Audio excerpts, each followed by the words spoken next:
Welcome to SportsGrid. This is NewsWire. I'm your host, Mike Blewett, in for Craig Mish today. Lots to cover today in the world of sports on this March Madness Friday. Hopefully, many of you are going to be hanging out with us all day. We have Bracket Central and in-game live all day in order to take care of those games, track the odds, the totals, sides, everything else that you need as we roll into March Madness Friday. But first, the top stories in the sports world.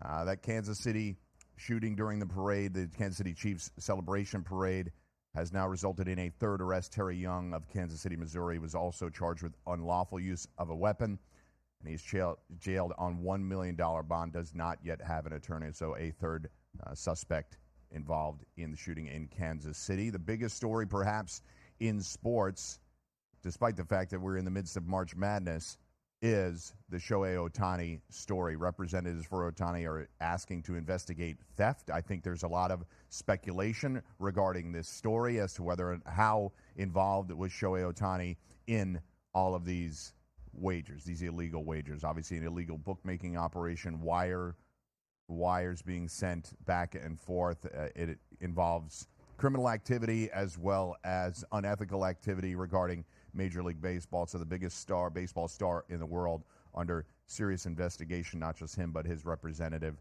and his interpreter, Ippei Mizuhara. So right now, the $4.5 million of wires being sent to the illegal bookmaker is what's being investigated. Their stance right now, Ohtani's stance and his attorney's stance, is that this was all done without his knowledge. So that would constitute a number of federal crimes, and we'll see how this plays out. I can tell you there's a lot of speculation. It's not my place to do that right here in this segment, but that initial story, I believe, has plenty of doubters. So back to March Madness for a moment.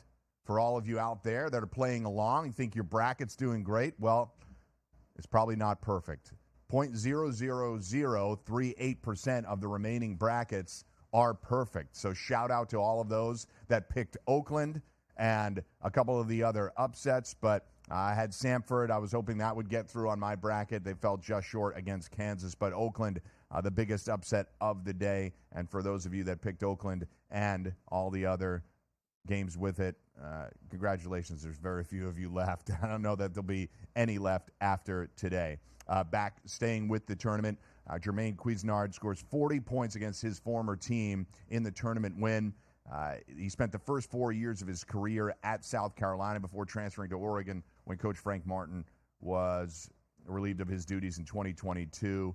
He finished with 40, set a record for points scored by an Oregon player in an NCAA tournament game, points scored by a player from an 11 seed in a tournament game. Previously, that was Steph Curry. So a huge performance against his former team. Not the first time we've seen that in NCAA tournament, and certainly during tournament week, we had a few players getting after their former team. So sticking with the bracket for now, Duke's Caleb Foster announced he's going to miss the NCAA tournament with a right ankle injury. He's doing, from every story that we've read, he's doing everything we can to get back on the court, but that stress fracture in his right ankle is going to keep him out of the NCAA tournament. So what damage does that do to Duke's chances to go far? We shall see as they get active later today in Brooklyn.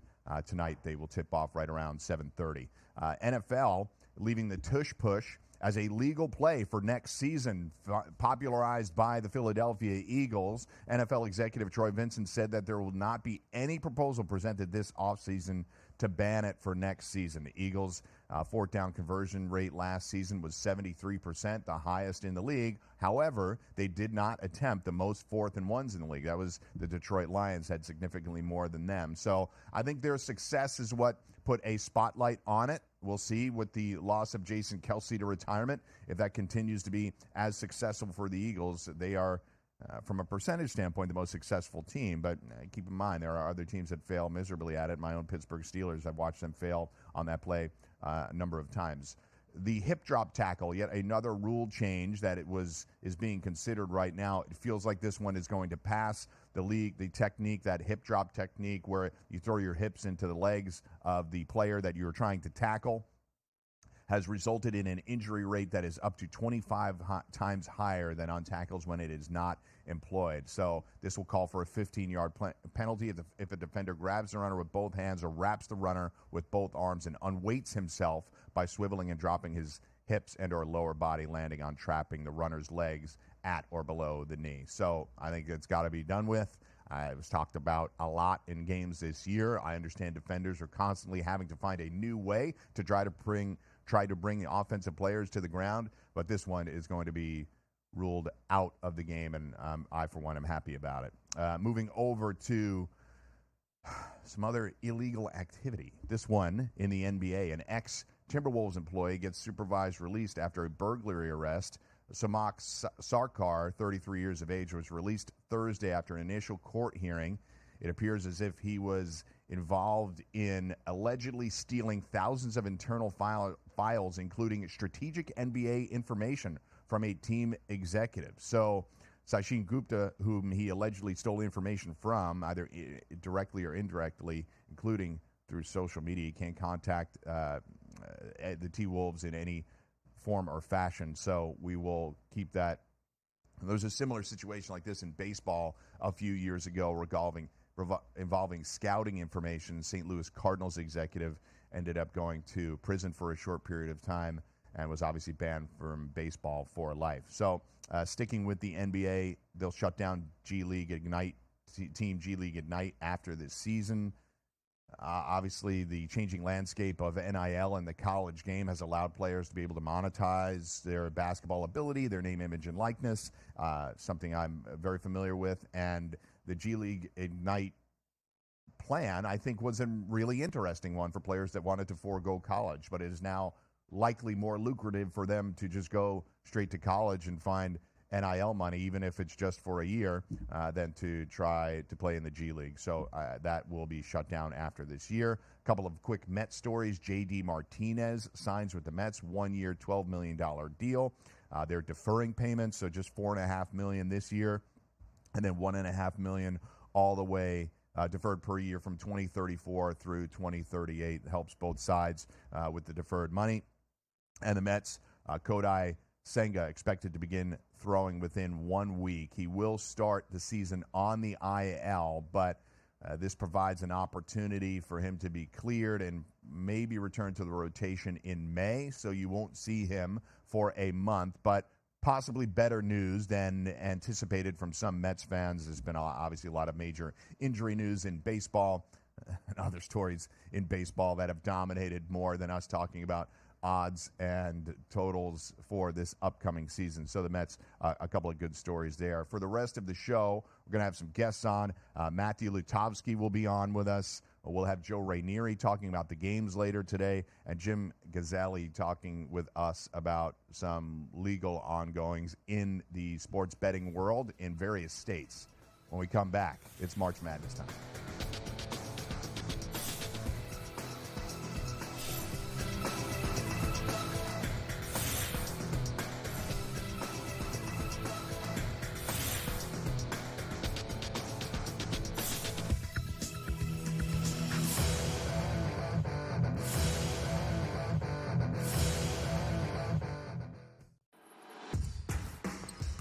SportsGrid's going to have you covered for this NCAA tournament. That's the Purdue that we know. When it's win or go home, they love to go home. Tennessee's now in my phony club.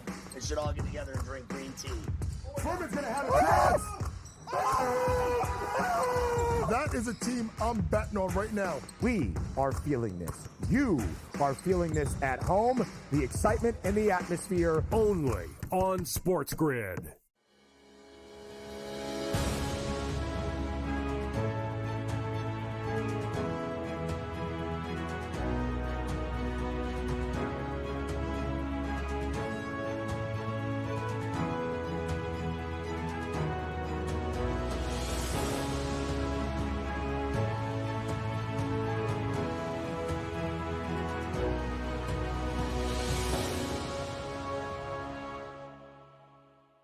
The Bostonian versus the Book. In the Big Ten, it's the same thing. No offense to you guys. This feels like the Penn State rule. This feels like It is. This is the guaranteed Penn State to get in. We need to Penn find a State's way to let them in because they can't beat Michigan. They can't beat Ohio State. But Right. if we make them a third, They get in. this is they're the Penn always State going to rule. be better than the West half. Yep. And that 1 year that Lightning in a Bottle catches on the West half, we'll let them in too because they'll bring people. The Bostonian versus the Book.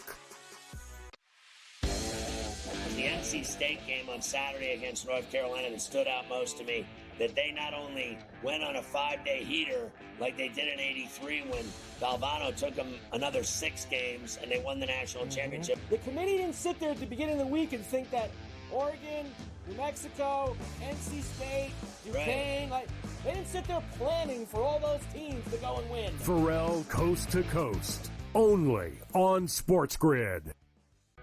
SportsGrid, your 24/7 sports wagering network. Pro League Soccer, powered by Marca. I would be willing to bet the under 2.5 goals. Fantasy sports today. Especially in head-to-head formats in fantasy, I think I'm going to go with Juan Soto. Game time decisions. People don't like it. I don't really care. I cannot believe anybody is betting the Clippers at this number. Betting above the All rim. I've heard you say on the network is you're either winning or you're rebuilding. In-game live all access. Nobody has been more profitable as a dog than Shaka Smart teams. Winning back-to-back road games. I don't care if you're playing Topeka High. I wouldn't give them any chance whatsoever. In-game live. Prime time. Back-to-back just utterly stinker quarters. In-game live. Overtime. Honestly, as you sit here and listen, watch right now, you may want to consider placing that bet. It's smarter to be on SportsGrid.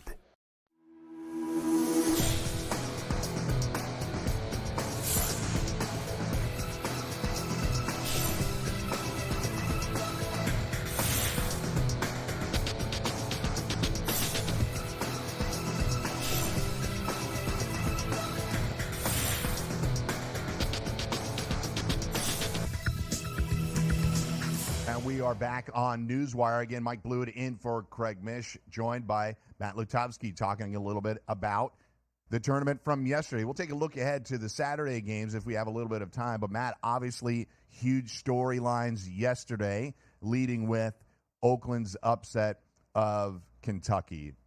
Jack Gulke is a 24-year-old basketball player that played at Division II Hillsdale College for 4 years, and finds himself coming off the bench for Oakland yesterday and draining 10 threes. Is he the most unlikely NCAA tournament hero that you've seen? Well, it's always tough because this is why we love the tournament, for guys like this who break out. But he's certainly up there. He certainly, I think, won the first day of the tournament, we could say. It was an amazing performance. Everyone got swept up in it. You know, he had 7 at halftime, and everyone was bubbling. What's he going to do in the second half? And it was pretty clear Kentucky came out in the second half and said, we can't let this guy shoot anymore. But he did manage to get 7 more threes off. He made 3 more, got fouled 2 on another one. No 2-point shots. It was an amazing performance, a very unique performance that I think will be talked about for a long time. And just Oakland as a team played well, came through. Some other guys hit some big shots when needed. And next thing you know, we have the biggest upset of day one. Just a fun game to watch. And of course, unless you were a Kentucky fan. But, I think everyone's on this Golden Grizzlies bandwagon here and hope they can keep it going because it's a fun team. Great story with the coach who's been there 40 years, which is unheard of. And, a team that if you got shooters like that, you always got a chance. No doubt. And obviously Kentucky, their ability to score, with the thing that we were concerned about all of this time with Kentucky was their inability to play defense, and it showed yesterday clearly in the first half, as you stated. So Kentucky hasn't made a Final Four since 2015, no title since 2012. They've 1-4 in their last 5 tournament games. An NIT appearance 4 years ago, the loss to number 15 St. Peter's, the loss to number 14 Oakland, and a loss in the second round last year to Kansas State. So was that Coach Cal's last game, in your opinion, with the Kentucky Wildcats? I don't think so. The guy can still recruit with the best of them.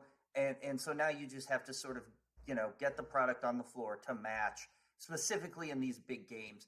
And, Coach Cal said it himself after the game. You look who made mistakes, freshmen. And a lot of people have been saying this, that when you have a team of really talented freshmen, they're going to make mistakes in big games. And back in the day, it wasn't quite as bad. And maybe because the guys were more talented. I don't know. We can argue that for a while. So I don't think so. He's got such a massive buyout. And, maybe that doesn't bother a place like Kentucky. But we know they're going to have to go get another big name and expensive coach. So I don't know. I personally don't think this was his last game. But yeah, I mean, certainly they're getting restless there. I mean, this is a school that demands excellence, and they're not getting it. And look who really had the worst games last night. It was their biggest guys, their biggest prospects, guys who have been projected to go in the top 10 in the draft, particularly Reed Shepherd. So it was a tough game all around. Yeah, no doubt. So, okay, so I'll set you up with mine. The biggest surprise outside of that game, I think you have three teams that won their conference tournaments that kept the hot streak going. Duquesne, Oregon, NC State still continuing to play really good basketball. Duquesne, obviously, with a significant upset as well. Yeah, Duquesne, that to me was sort of I don't want to say a blah game because it was a fun game. We had a big upset in terms of seeds. And Duquesne's an interesting story. There's this LeBron James connection, which always makes things more exciting with his high school coach coaching Duquesne. He's rooting them on. But I don't know. That game was just one of those where, to me, when I was filling out my bracket, I said, yeah, I could see Duquesne winning. I'm not huge on BYU. The biggest surprise to me was NC State. That was a team I just did not think was going to keep it going. Oregon, look, they're healthy now. They have these really talented players. I could totally see them winning this game. I picked them, I think, all the way to the Sweet 16. But NC State, that was a team I thought, cool.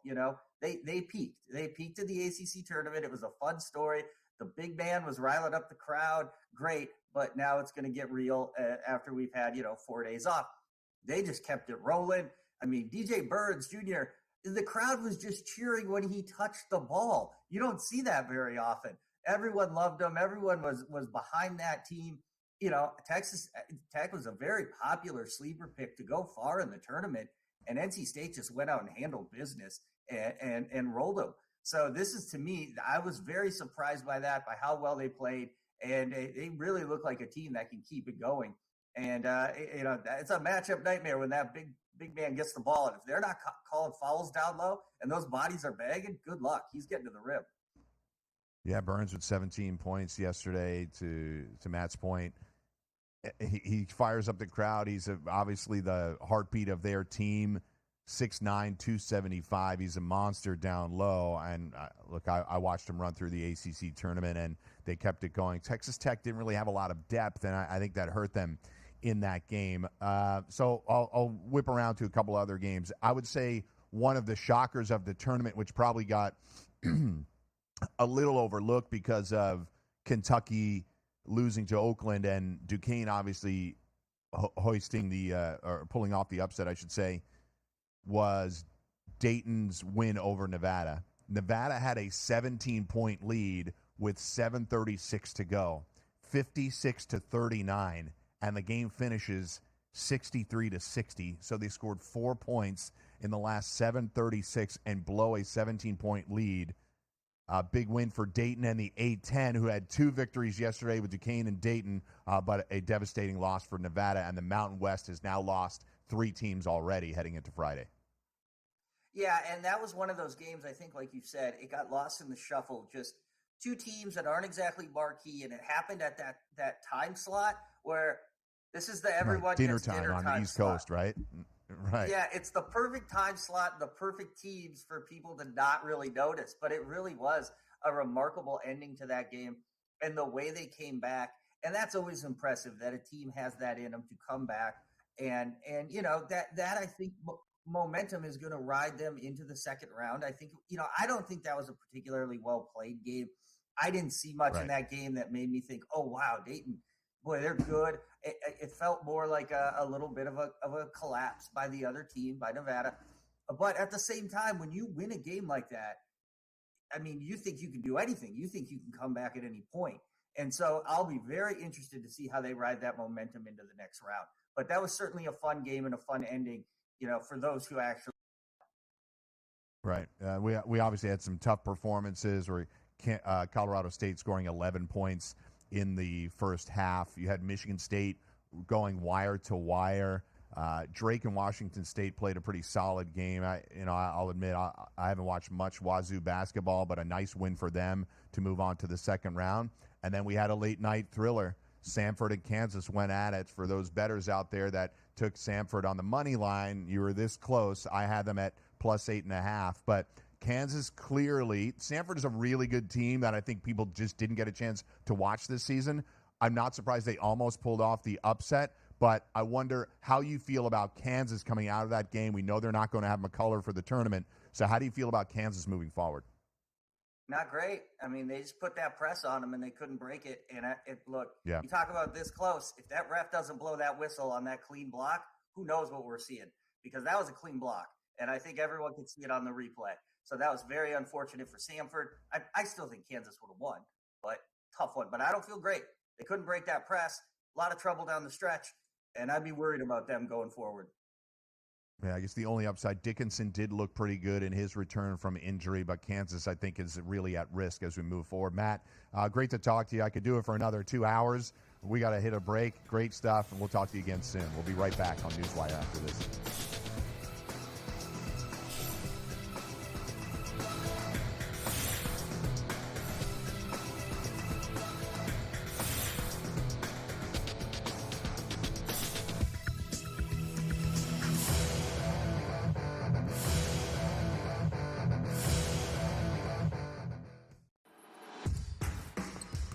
SportsGrid's going to have you covered for this NCAA tournament. That's the review that we know. When it's win or go home, they love to go home. Tennessee's now in my phony club. They should all get together and drink green tea. Furman's going to have a chance. That is a team I'm betting on right now. We are feeling this. You are feeling this at home. The excitement and the atmosphere. Only on SportsGrid.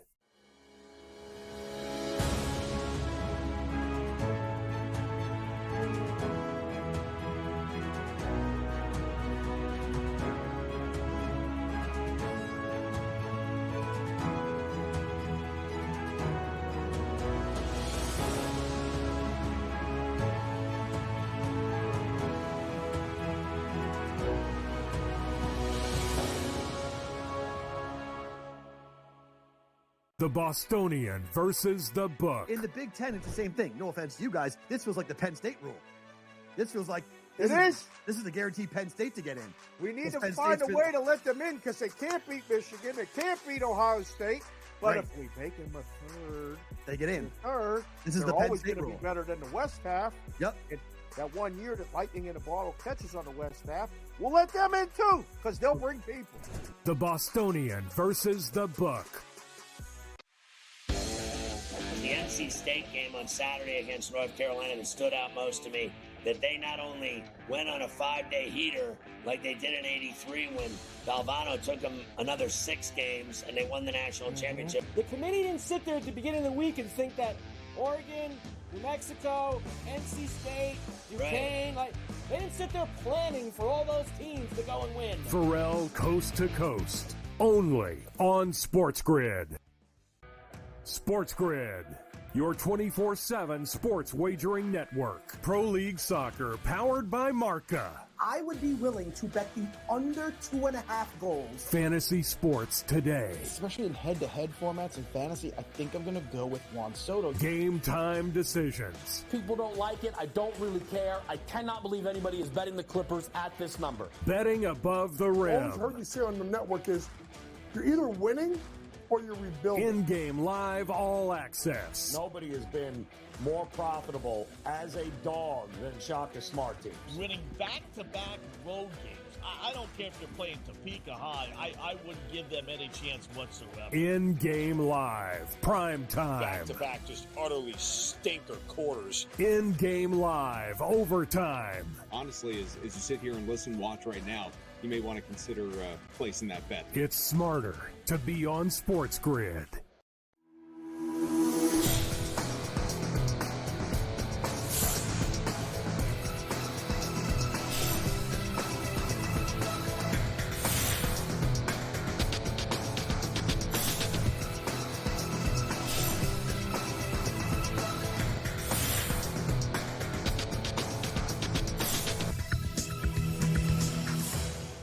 We are back on NewsWire, welcoming in Jim Gazzale. Jim Gazzale is with the Legal Sports Report. He covers sports betting and horse racing business news for Legal Sports Report, and is a Dayton alum, so he gets to celebrate for another day the biggest comeback of the day, the 24-4 to run to close it out for the Flyers. So you have to be feeling good heading into March Madness Friday. I'm sure you had that one in your bracket, Jim. I did, actually, and, as the homer I am, I'm pretty sure I took them probably going to the Elite Eight, I think, but, we'll see. I'll, enjoy this for the next little bit, and then, I'm sure around dinner time tonight, the nerves will start to set in for tomorrow for sure. Well, good. Well, you get to watch at least one more game for your team in the tournament. So some really interesting business news in the legal sports betting world. I was in North Carolina for the SoCon tournament just a week ago. I was about 1 day shy before they went.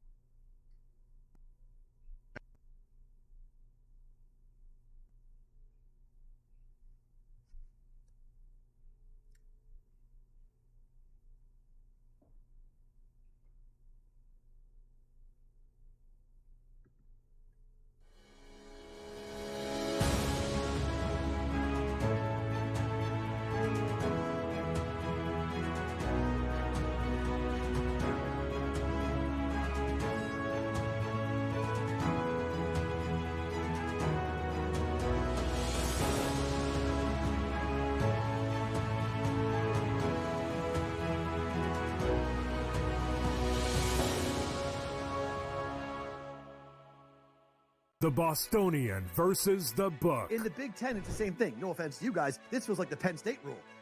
This feels like this is the guaranteed Penn State to get in. We need to find a way to let them in because they can't beat Michigan. They can't beat Ohio State. But if we make them a third, they get in. Third, this is the Penn State rule. Be better than the West half. Yep. And that 1 year that Lightning in a Bottle catches on the West half, we'll let them in too because they'll bring people. The Bostonian versus the book. The books are treating the Celtics 4 points better at minimum than maybe every single team in the NBA. And so far, I believe they've covered every game since the break. The Celtics' strict goal here, anything less than a finals appearance and a finals championship is going to be a failure for the Celtics. They got all the pressure in the world across the board here. Game time decisions only on SportsGrid. Laying points on the road in college basketball is an absolute landmine. I would not do it. I won't do it the rest of the year. I'm done doing that because it just consistently loses. I mean, 3 possessions in a 9-point game in which the opposition now is...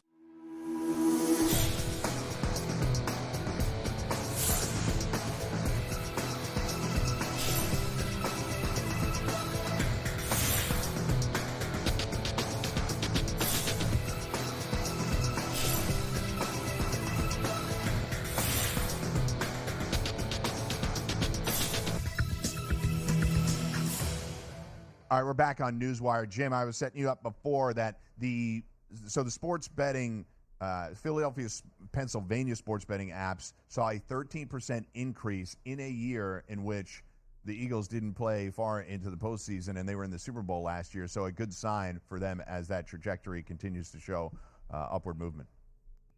Yeah, I thought that was one of the more interesting things that stuck out from Pennsylvania's February revenue report. Like you said, the Eagles weren't in the Super Bowl this past February, but we did see an increase in online handle, which, to your point, is certainly a positive. Obviously, too, you would have the revenue did drop off in February 24.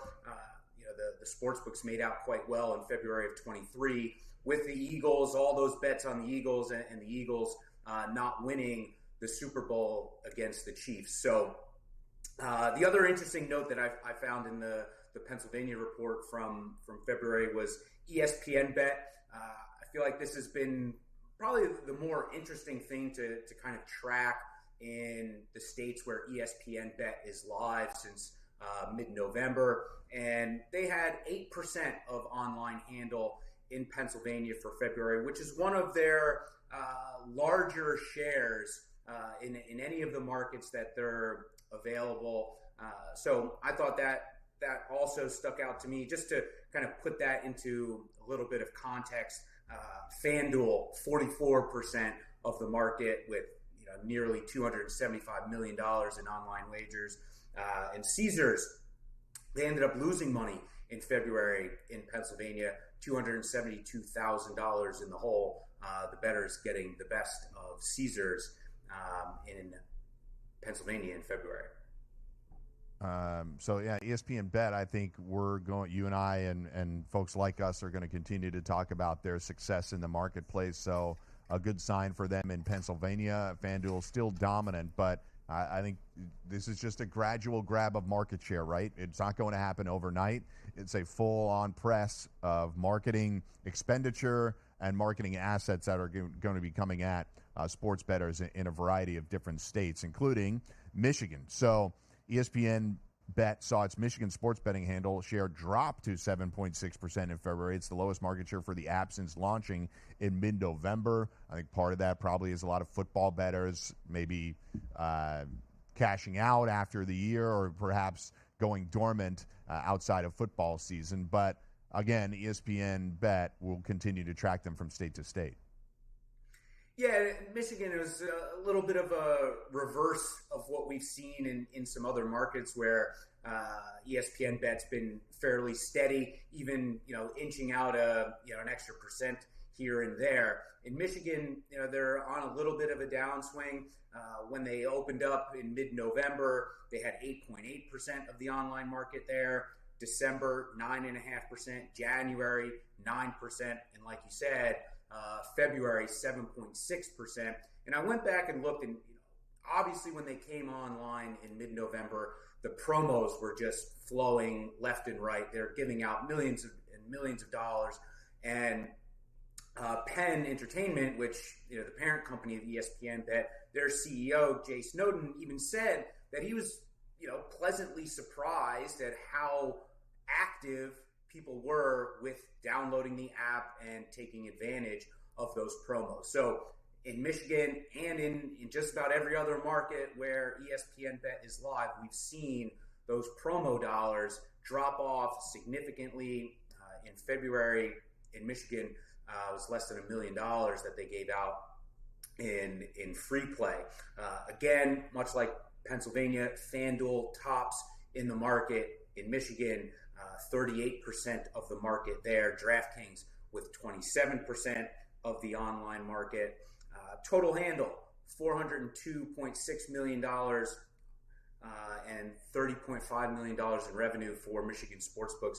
Both positive trends year over year from February 2023. So, we saw a lot in the fall into the winter and now continuing through the full winter and into the spring, we're seeing some nice positive trends year over year in overall handle in a lot of markets and sportsbook revenue as well. Overall, Michigan sports betting app saw volume reach 402 million in February, and they earned $30.5 million in revenue. Finally, we'll go over to Vermont to close it out here. Their sports betting apps took in $21.2 million in February best. It's its first complete month of legal sports betting. So not unlike North Carolina, Vermont just getting off the ground here, but a good sign that we have a $21 million number in a relatively lower populated state like Vermont. I think it's a good sign early on. Yeah, certainly. And I've had plenty of conversations with regulators in Vermont over the last couple of weeks, and they're very, very pleased with the way things are going. They even upgraded a lot of their fiscal projections for the year as they've seen, in the first month and a half or so, just an overall positive trend. And what surprised them, and what I find most interesting too, is the amount of tourists that are driving sports betting handle. So in January and in February, about 40% of active players are from out of state. And the out of state bettors, you have to presume going to the ski towns. So you're getting a lot of people from New York, New Jersey, Massachusetts, where the per capita wagering spend is a bit higher than Vermont. So they're bringing their wagering dollars for holiday weekends, long weekends, ski weekends into Vermont and spending their average dollar amount per bet is nearly double, if not just about more than double, what the local Vermonters are spending. And one other interesting thing that I spoke about with Craig a couple of weeks ago on here, the total solar eclipse coming up on April 8th. Vermont is a hot spot for that. Just so happens to be Final Four weekend. So they're excited to see just how much that helps provide additional handle and additional revenue to both the sports books and ultimately the state, as you have a big tourist attraction on a big mega sports weekend. So we'll see how that progresses for them here in the next couple of weeks. Great stuff. Sports betting expert, Dayton alum, and part-time astrophysicist Jim Gazzale joins us here. Thank you for the eclipse news. I will be at the Final Four in Phoenix. Great information as always. We'll talk to you again soon. Thanks, Mike.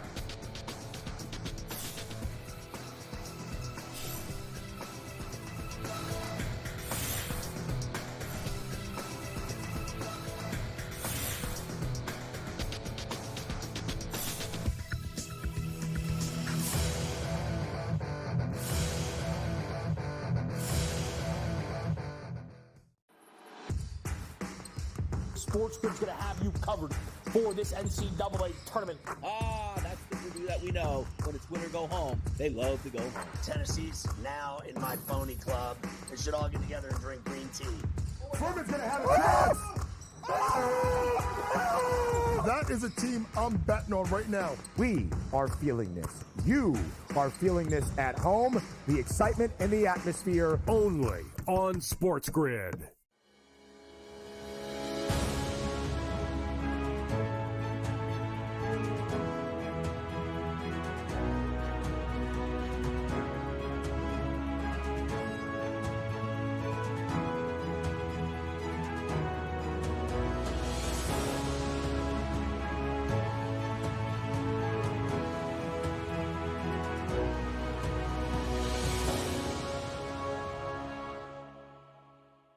The Bostonian versus the book. In the Big Ten, it's the same thing. No offense to you guys. This feels like the Penn State rule. This feels like This is the guaranteed Penn State to get in. We need to Penn find State's a way to let them in because they can't beat Michigan. They can't beat Ohio State. But if we make them a third, they get in. Third, this is they're the Penn always State going to rule. be better than the West half. Yep. And that 1 year that Lightning in a Bottle catches on the West half, we'll let them in too because they'll bring people. The Bostonian versus the book. The NC State game on Saturday against North Carolina that stood out most to me, that they not only went on a 5-day heater like they did in '83 when Galvano took them another 6 games and they won the national championship. The committee didn't sit there at the beginning of the week and think that Oregon, New Mexico, NC State, Duquesne, they didn't sit there planning for all those teams to go and win. Pharrell Coast to Coast. Only on SportsGrid. SportsGrid, your 24/7 sports wagering network. Pro League Soccer, powered by Marca. I would be willing to bet the under 2.5 goals. Fantasy sports today. Especially in head-to-head formats in fantasy, I think I'm going to go with Juan Soto. Game time decisions. People don't like it. I don't really care. I cannot believe anybody is betting the Clippers at this number. Betting above the All rim. I've heard you say on the network is you're either winning or you're rebuilding. In-game live all access. Nobody has been more profitable as a dog than Shaka Smart teams. Winning back-to-back road games. I don't care if they're playing Topeka High. I wouldn't give them any chance whatsoever. In-game live. Prime time. Back-to-back just utterly stinker quarters. In-game live. Overtime. Honestly, as you sit here and listen, watch right now, you may want to consider placing that bet. It's smarter to be on SportsGrid.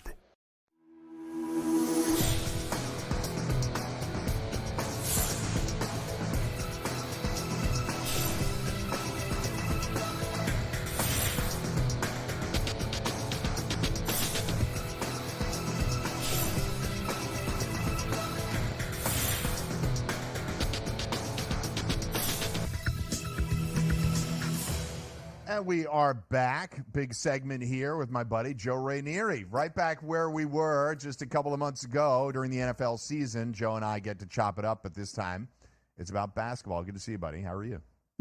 Pleasure here, Mike. Excited. The madness is in full chaotic form, so it should be a very interesting weekend, to say the least. Yeah, I know you were on basically every show today talking hoops, so I want to ask you one question, though. Obviously, Oakland was the big shocker yesterday. Mm-hmm. Outside of that, what was the biggest surprise to you of the results of the games, positively or negatively? Well, I think positive. I think Gonzaga made their appearance known yesterday. Yeah. Seems like a lot of people forgot that the Zags, I find them fascinating this year because of the fact that they're not expected to win here, right? Which is a lot different for the Zags as of late. They're not a 1 seed. They're a 5 seed, right? They've got a very winnable game coming up against Kansas. And this team is building an awful lot of momentum. So I'd be very careful about how you bet Gonzaga or bet against Gonzaga. And, you know, people, Joe, you know this. There's not a lot of people other than sickos like us that are watching West Coast Conference hoops on a week-to-week basis. So people take a glance at the standings. They're like, oh, St. Mary's got the better of them this year, not a vintage Gonzaga team. Well, now they play Kansas without one of their star players. So they could easily be in the Sweet 16, and we all know the top half of that bracket, and we'll transition to today's games. We all know the top half of that bracket with Purdue as a 1 seed. They could be at risk, right? You have a really good TCU team potentially in the second round. Gonzaga can make an Elite 8 this year just by the fact that their bracket breaks a certain way. So speaking of that, let's talk about today's games, and we can talk about the recaps all we want, but we want to focus on what's going on today. Let's start from the very top. Northwestern FAU. I got to tell you, I think of all the games in the first round, those 8-9 games can be pretty tough. The 9 seeds are actually a better record than the 8 seeds in the last 10 years. But what are we looking at from a Northwestern FAU standpoint? I think it's one of the tougher games on the board. It's brutal, and it really is going to depend on which FAU team shows up. The one from a year ago that made the glorious run, or the one that we saw in the American Athletic Conference throw up all over themselves this year. This team is not short of talent or experience. There is the threat, like we saw with another 8-9 game with Michigan State, knowing they had all that talent, never played up to it. I think the same argument can be made here for FAU. With no Ty Berry and no Matt Nicholson for Northwestern, they still went 6-3 against the number down the stretch without Berry, who was so important to this team. They still got Boo Buie, though. Very dangerous team. I'm with you. I think the number is fair, but I just don't know which FAU team is going to show up, so it's a pass for me. Yeah, I have to pass on this one.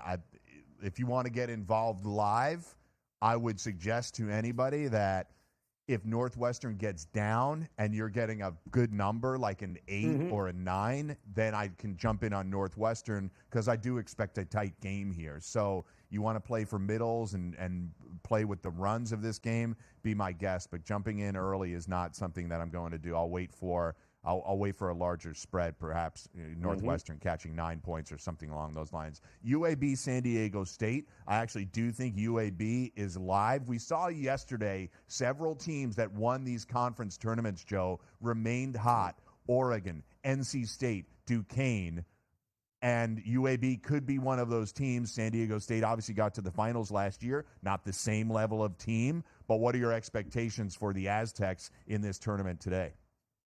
Yeah, and listen, my approach to betting March Madness for about a decade now has been fade as many Mountain West teams early on as you possibly can. That has proven to be very profitable over the years, except for San Diego State. If it wasn't for San Diego State, this conference is laughable when it comes to the brackets here. But I do think it's a tricky spot for them. I had the number right around 6.5. So it's a fair number there. I think San Diego State, with the experience, with the toughness, with the slower paced UAB has shown to be much better against up-tempo teams.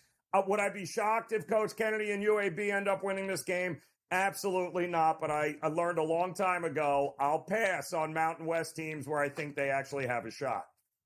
Yeah, I was at that SDSU Charleston first-round game last year in Orlando, and Charleston had a terrible shooting day and really could have won that game, and SDSU ended up going all the way to the finals, getting worked by UConn, but really, I'm with you on Mountain West. They've already lost their 3 teams, Joe.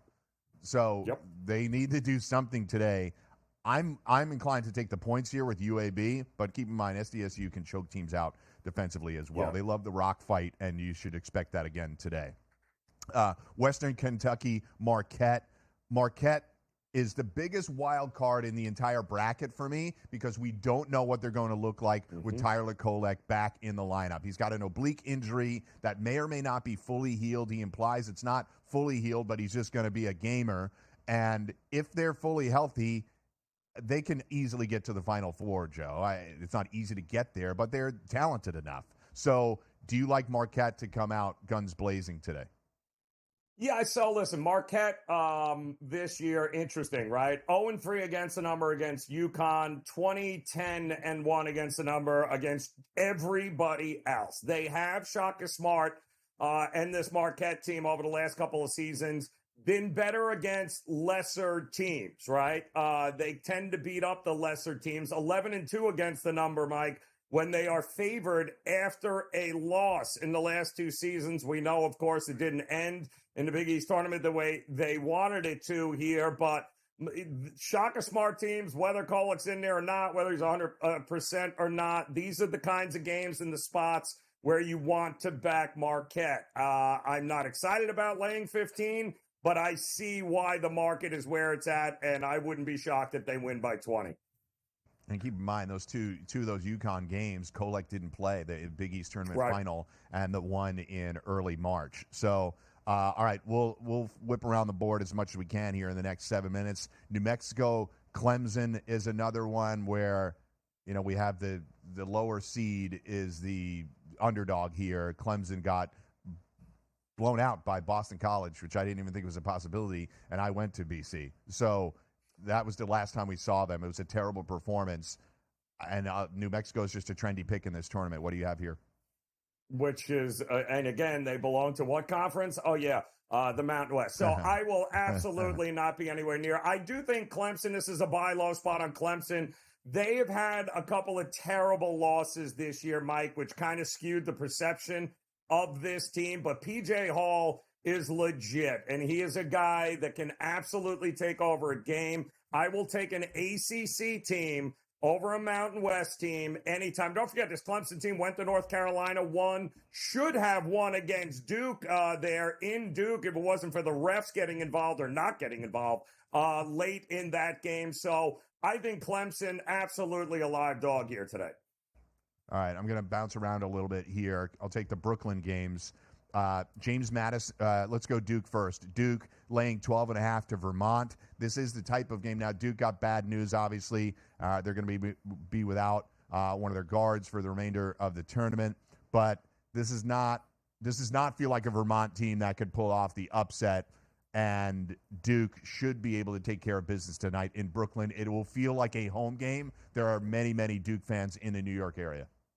So I'm not sure if Vermont's best player, Matt Veretto, is actually playing or not here tonight. I would imagine he's going to be because I haven't seen the line go crazy. But this is a Duke team that's lost its last 2 games. I don't think this is going to be a problem being focused. I don't think this is an upset spot. I think, if I'm not mistaken, this is a opportunity here for Duke to be able to get this thing done. By the way, teams that are seeded number 4 or better here, Mike, in the tournament are 17-5 against the number if they come into the tournament with 2 or more consecutive losses.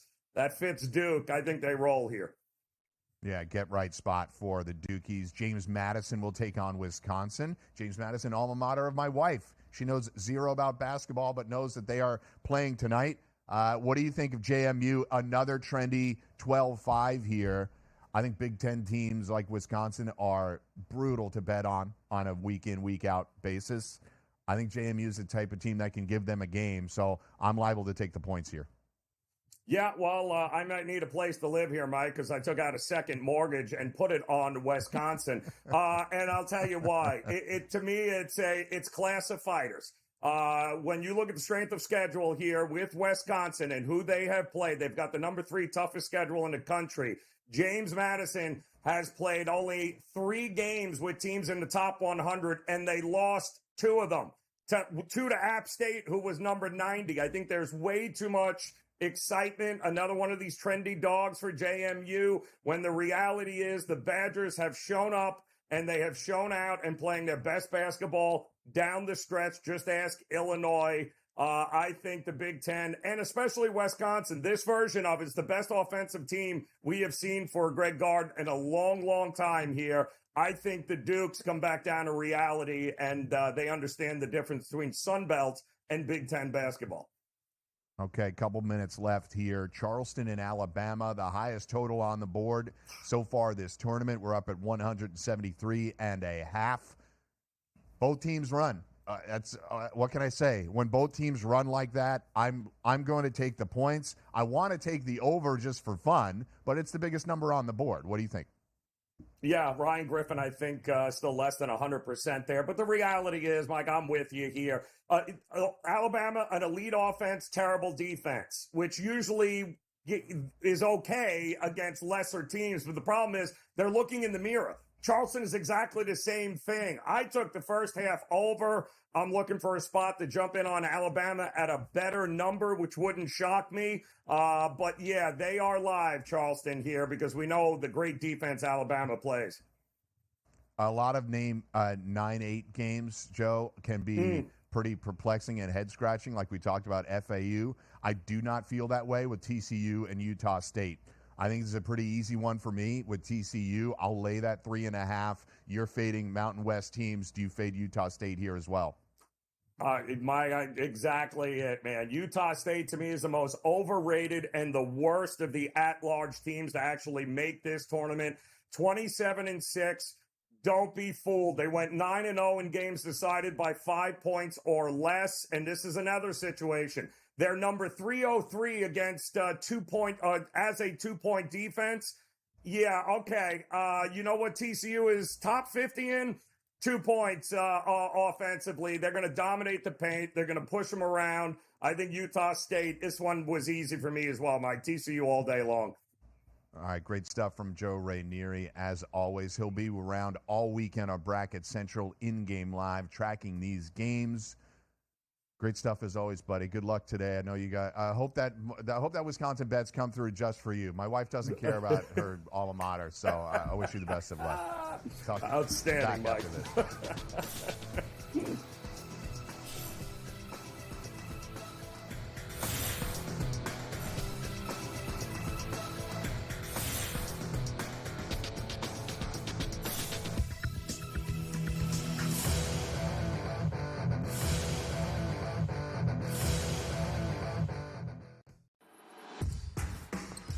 SportsGrid's going to have you covered for this NCAA tournament. That's the Purdue that we know. When it's win or go home, they love to go home. Tennessee's now in my phony club. They should all get together and drink green tea. Furman's going to have a chance. That is a team I'm betting on right now. We are feeling this. You are feeling this at home. The excitement and the atmosphere. Only on SportsGrid.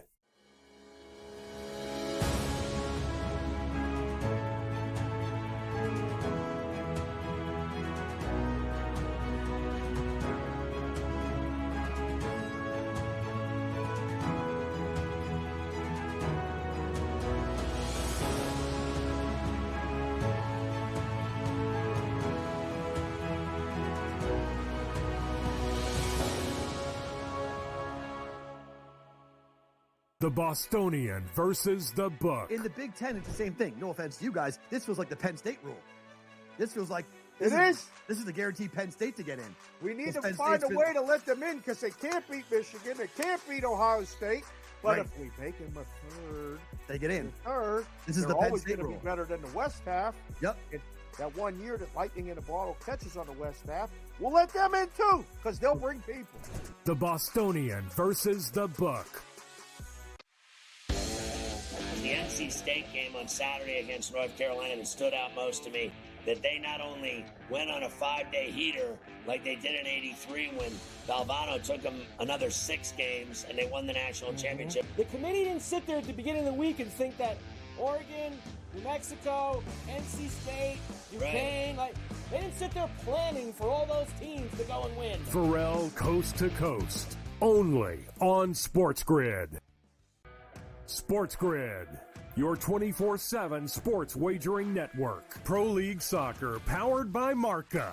I would be willing to bet the under 2.5 goals. Fantasy sports today. Especially in head-to-head formats in fantasy, I think I'm going to go with Juan Soto. Game time decisions. People don't like it. I don't really care. I cannot believe anybody is betting the Clippers at this number. Betting above the All rim. I've heard you say on the network is you're either winning or you're rebuilding. In-game live all access. Nobody has been more profitable as a dog than Shaka Smart teams. Winning back-to-back road games. I don't care if they're playing Topeka High. I wouldn't give them any chance whatsoever. In-game live, prime time. Back-to-back, just utterly stinker quarters. In-game live, overtime. Honestly, as you sit here and watch right now, you may want to consider placing that bet. It's smarter to be on SportsGrid.